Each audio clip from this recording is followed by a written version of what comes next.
नमस्कार छात्रों। पिछली वीडियो में हमने आव्यूह मैट्रिक्स के बारे में आपको बताया था। आव्यूह से ही संबंधित अगला चैप्टर है एनसीईआरटी बुक का chapter number 4 second year class का सारणिक यानी डिटर्मिनेंट पर आधारित है। देखिए सारणिक होता क्या है, अगर यदि हमारे पास कोई आव्यूह दे रखा हो यानी वर्ग आव्यूह दिया हो तो उसका संख्यात्मक मान ही सारणिक कहलाता है। इसकी अगर परिभाषा हम लिखना चाहें, किसी वर्ग आव्यूह का संख्यात्मक मान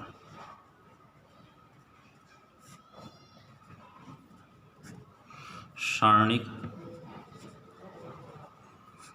कहलाता है यदि आव्यूह A = AIJ दिया हो तब A का सारणिक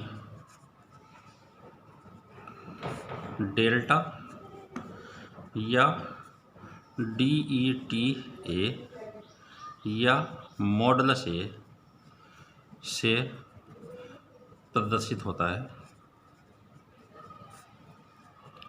यानी कि कोई भी सारणी हो किसी भी आव्यूह का तो डेल्टा या मॉडुलस A डिटर्मिनेंट ये बोलते हैं इसे, इससे प्रदर्शित करते हैं। इसमें देखिए अगर इसके मान निकालना चाहें हम, फर्स्ट कंडीशन है यदि A = AIJ कोई आव्यूह है, इसके एक कोटि का वर्ग आव्यूह है ये,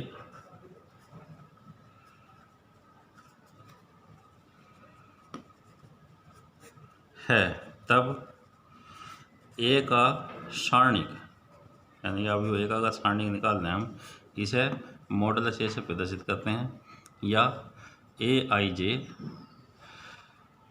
या इसको अगर हम एक कोटि का है तो A11 भी लिख सकते हैं और या इसका संख्यात्मक मान A11, इसको हम सारणिक का मान कहते हैं। इसी तरह से यदि हमारे पास यदि A = कोई आव्यूह है A11 A12 A21 A22 यानी कि 2 × 2 कोटि का आव्यूह है, 2 × 2 है, तब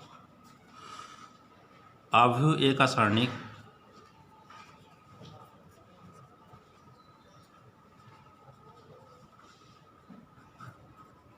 मॉडुलस A से प्रदर्शित करते हैं और इसका मान लिखते हुए भी इसे जो है आव्यूह के रूप में न लिख के सारणिक मॉडुलस में के लाइनों में ऊर्ध्वाधर लाइनों के बीच में इन वैल्यू को लिख दिया जाता है।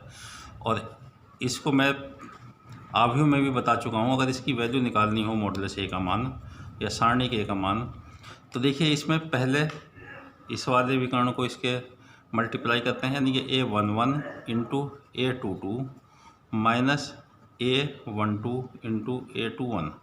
इस तरह से हम इसका मान निकाल सकते हैं किसी भी संख्यात्मक वैल्यू के लिए। A11 × A22 minus A12 × A21, इस तरह से 2 × 2 क्रम की आव्यूह का सारणिक का मान निकाल सकते हैं।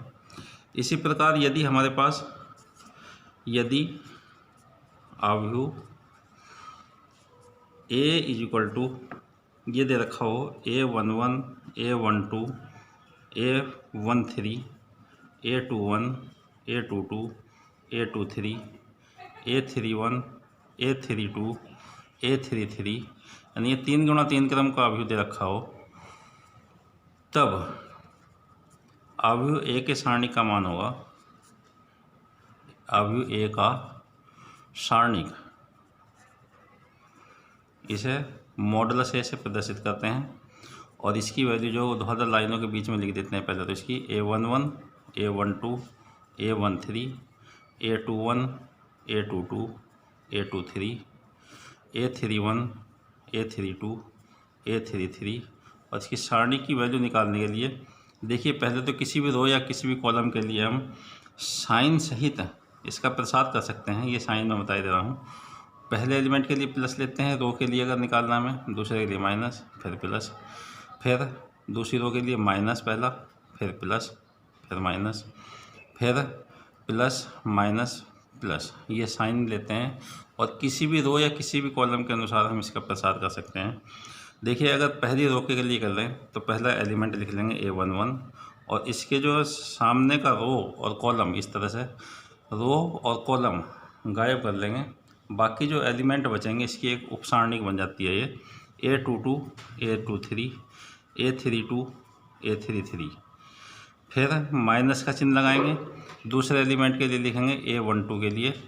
इसके लिए देखिए, इसके सामने का रो और कॉलम गायब कर लेंगे, रो गायब, रो कॉलम गायब और रो गायब। बाकी 4 एलिमेंट बचते हैं, इनकी जो उप सारणी बना लेते हैं A21, A23, A31, A33।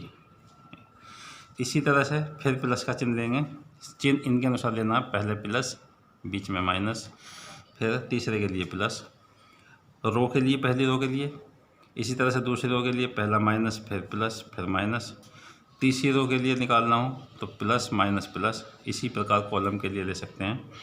तो देखिए, हमारे पास तीसरे एलिमेंट के लिए A13, इसके लिए लेना हमें इसके सामने का कॉलम और इसके सामने की रो, इसके सामने का कॉलम ये और इसके सामने की रो गायब कर लेंगे। तो इसके एलिमेंट बचेंगे A21, A22, A31, A32। अब देखिए, जैसे हमने 2 गुणा 2 क्रम के अवयव में हमने सारणिक में हमने इसका प्रसार करा था, इसी तरह से ये 2 गुणा 2 क्रम की उप सारणिक बन चुकी हैं। और इनका प्रसार करने के लिए A11 के लिए देखिए, पहले इन दोनों गुणा करते हैं A22, A33 minus A23, A32। फिर माइनस A12 के लिए A21, A33 minus A31, A23। इसी तरह से plus A13, A21, A32 minus A21, A32 minus A22, A31। जो भी सॉल्व करके आएगा वही इसका सारणी का मान हो जाता है। इस तरह से हम किसी भी 2 गुणा 2 क्रम की हो या 3 गुणा 3 क्रम की हो, इस सारणी का प्रसार कर सकते हैं। इसको प्रसार या विस्तार कहा जाता है सारणी का। इनके देखिए, हमें क्वेश्चन नंबर 1 दिया हुआ 4.1 एक्सरसाइज का, ये सारणी दे रखी है 2 गुणा 2 क्रम की, इसका हमें मान निकालना है। तो इसका देखिए, मान निकालने के लिए सबसे पहले तो इस सारणी को लिख लेंगे 2, 4, -5 और -1। इसका सीधे सीधे प्रसार कर सकते हैं हम। प्रसार करने के लिए मैंने बताया, पहले इन दोनों की गुणा 2 इंटू -1, माइनस का साइन लेते हैं 4 इंटू माइनस के 5। तो ये वैल्यू हो जाएगी हमारे पास माइनस के 2 और minus minus plus 20 equal to 18। ये आंसर हो जाएगा इसके सारणी का मान, यानी संख्यात्मक मान होता है। इसी तरह से यदि क्वेश्चन नंबर 6 दे रखा है हमारे पास, ये एक अवयव के रूप में दे रखा है, 3 गुणा 3 क्रम का वर्ग अवयव है, इसके सारणी का मान निकालना है। तो इसका आंसर होगा, इसका पहले तो सारणी के लिख लेंगे मॉडुलस। सारणी का मतलब अवयव का जो ब्रैकेट है ये हटा देंगे और ऊर्ध्वाधर लाइनों के बीच में हम इनके एलिमेंट लिखते हैं। 1, 1 -2 पहली रो, 2, 1 -3 दूसरी रो, 5, 4 -9 तीसरी रो। और उसके लिए देखिए, प्रसार के लिए मैंने अभी बताया था उप सारणी बनाते हैं। तो 1 के लिए उप सारणी बना सकते हैं या सीधे सीधे उप सारणी को मल्टीप्लाई कर सकते हैं। जैसे अभी कराया था इसमें हमने, पहले इनकी गुणा फिर इनकी गुणा। तो देखिए, हमारे पास 1 एलिमेंट के लिए उप सारणी बनेगी, पहला कॉलम गायब कर लेंगे और पहली रो गायब कर लेंगे। इन दोनों एलिमेंटों की गुणा करेंगे तो 1 इंटू -9, माइनस का चिन्ह लगाएंगे, 4 इंटू -3। इसी तरह से इसके लिए माइनस का साइन लेंगे 1, उसके बाद इसके सामने कॉलम और इसके सामने की रो गायब, माइनस की 18, 9 दूनी 18 और माइनस माइनस प्लस 15। इसी तरह से तीसरे एलिमेंट के लिए लेंगे -2, इसके लिए देखिए ये गायब और ये गायब, 4 दूनी 8 और माइनस के 5। तो ये वैल्यू हो जाएगी हमारे पास पहली की वैल्यू बचेगी 3, दूसरे की वैल्यू भी 3 और तीसरे की वैल्यू 3 6 इज इक्वल टू 0। इस यानी कि सारणी, इसकी सारणी का मान जो होगा, कोई भी ये अवयव दिया हुआ हमारे पास, इसके सारणी का मान 0 होगा। ये आंसर होगा इसका। इसी प्रकार देखिए क्वेश्चन नंबर 3 दे रखा है 4.1 एक्सरसाइज का। ये अवयव दे रखा है 2 गुणा 2 क्रम का। इससे हमें 2a का मॉडुलस निकालना और इसकी वैल्यू 4 मॉडुलस a के बराबर वैल्यू होगी। तो देखिए इसका पहले तो उत्तर निकालने के लिए पहले इसकी सारणी बना लेंगे। Modulus a is equal to value हो जाएगी 1 2 4 2, ये मान हो गया।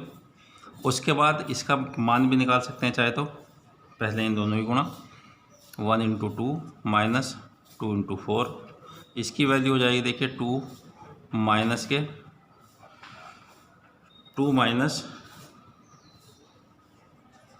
8 यानी माइनस के 6। इसमें राइट हैंड साइड यदि हमें लिखनी चाहें तो इसकी वैल्यू हो जाएगी 4 into modulus a is equal to 4 into minus के 6 इज इक्वल टू माइनस के 24। लेफ्ट हैंड साइड निकालने के लिए पहले तो 2a लिख देंगे इसका, इस अवयव का 2a यानी कि 2 की गुणा कर देंगे इसमें। तो इसकी वैल्यू हो जाएगी, हर एक एलिमेंट में 2 की गुणा करेंगे, 2 4 8 4 और इसकी सारणी बना देंगे modulus 2a is equal to, इसकी वैल्यू हो जाएगी 2 4 8 4 और इसका प्रसार यदि हम कर देते हैं तो 4 दूनी 8 8 चौक 32 इज इक्वल टू माइनस के 24। इस तरह से, इसलिए मॉड 2a का मान जो होगा 4 इंटू मॉड a के बराबर हो जाता है। ये आंसर होगा इसका, ये हमें सिद्ध करना था। इसी तरह से हमारे पास क्वेश्चन नंबर देखिए 7 है। इस क्वेश्चन 7 के उत्तर के लिए देखिए हमारे पास ये सारणी दे रखी हैं, ये बराबर के दिए हुई हैं। तो इससे x का मान ज्ञात करना, पहले तो इनको उतार लेंगे। 2 4 5 1 is equal to 2x 4 6x और इनका प्रसार कर देंगे सीधे सीधे।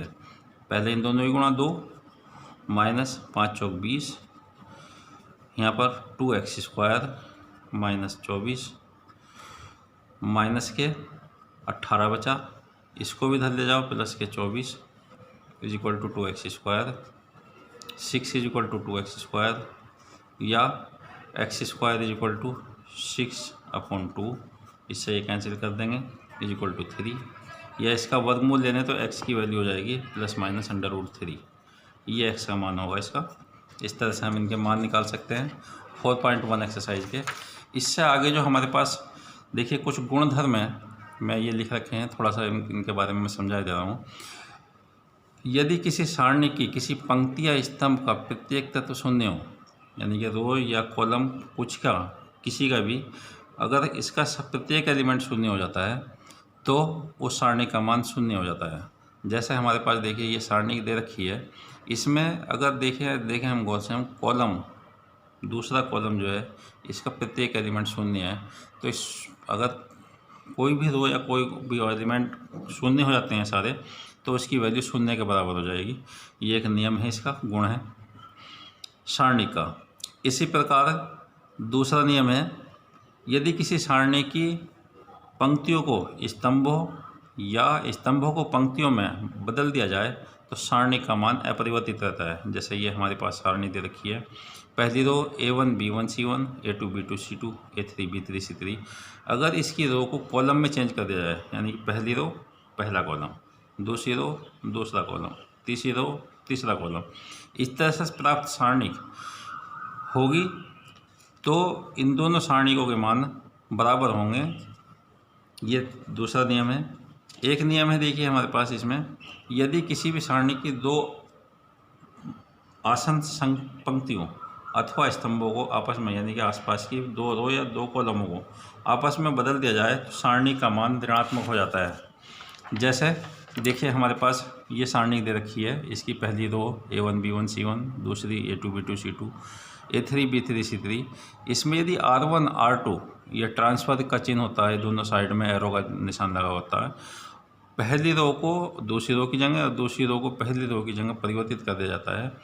तो देखिए पहली रो हो जाएगी A2 B2 C2 और दूसरी रो हो जाएगी A1 B1 C1 और तीसरी ऐसे कैसे रहेगी। किन्हीं भी दो रो या दो कॉलमों में करते हैं तो सारणी का मान निगेटिव हो जाता है।